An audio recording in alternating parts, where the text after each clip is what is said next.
திருவொற்றியூரில் பிறந்த கலியநாயனார் 63 நாயன்மார்களில் ஒருவர்.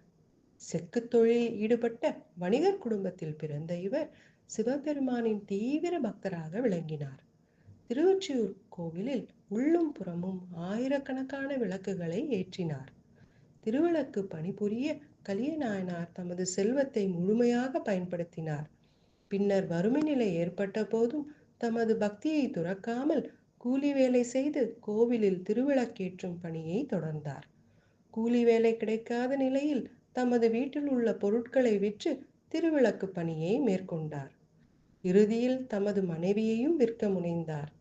மனவேதனை தாழாமல் சிவபெருமானின் முன் சென்று திருவிளக்கு பணி தடைபடின் உதிரத்தை வார்த்து விளக்கேற்றுவேன் என்று உறுதி கூறினார்.